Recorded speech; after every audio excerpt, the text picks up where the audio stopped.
William Morrow and HarperAudio present Boy, a Novel by Nicole Galland, performed by Ell Potter.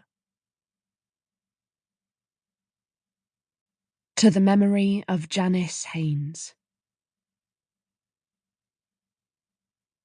And all the men and women, merely players.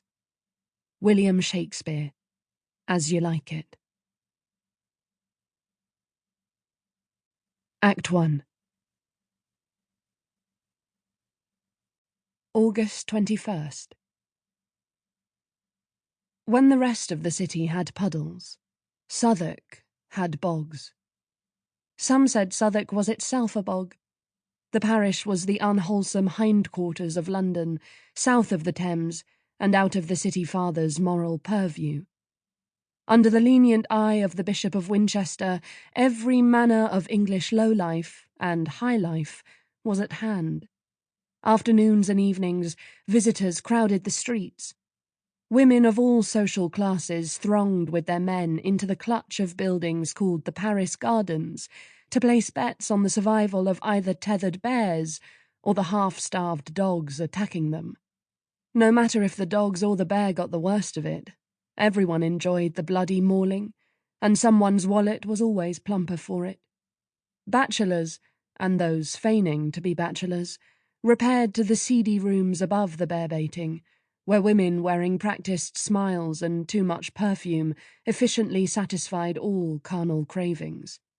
Visitors less inclined toward violence or sex crowded the many stuffy, underlit taverns or alehouses, vying with each other at dice or cards. They stunk up the air smoking the New World weed, tobacco. Everyone drank too much and sang songs they'd learned from ballad sheets glued to the tawny plaster walls, shanties and work songs and drinking songs, sometimes accompanied by whatever lute or virginal was resident. Under cover of the boasting, brawling and laughter, some fled to avoid their gambling debt or tavern bill, some puked or pissed into the dusky corners. Mostly men, but women too. Everyone was welcome to sin in this seamy underbelly of Her Majesty's great city. On this side of the Thames, compared to such debauched diversions, theatre was the pinnacle of culture. Every afternoon but Sunday, the round open-air playhouses, the Rose and the larger, newer Globe, welcomed thousands, eager to be transported to another time, another place, to put aside their own petty problems and marvel at the struggles of warriors, magicians, doomed lovers, runaways, tyrants, Jews, Moors, orphans, fairy queens, sprites. Playwrights' names were passing familiar to the masses. Kidd, Johnson, Shakespeare, Chapman, Babbage, Lilly, Marlowe. May he rest in peace. The performers were better known and loved. 200,000 people could identify their favourite players sooner than they could the Lord Mayor of London, or their local constable, or even their own distant kin. Edward Allen, Will Kemp, Robert Armin, all were idolised. But at this moment, the most acclaimed players were to be found at the Globe Playhouse.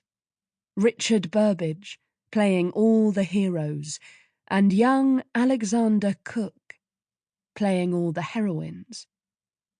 This morning, they and all their cohort had endured a rainy rehearsal of a new Ben Jonson play. This was followed by a drizzly speed-through of Will Shakespeare's ever-popular Midsummer Night's Dream, which they would perform that afternoon. The clouds had thinned during the final scene. Now the air was steamy and smelled of horse manure. And of course the ground was boggy, because this was Southwark.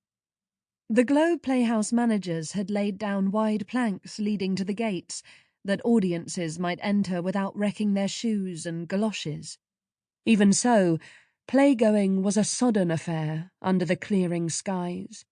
Those with the means to pay for a seat would be well enough off, but the 1,000-odd groundlings in canvas and lockroom who could afford only a penny ticket would be standing soggy and unsheltered in the big round yard, Sample complete. Ready to continue?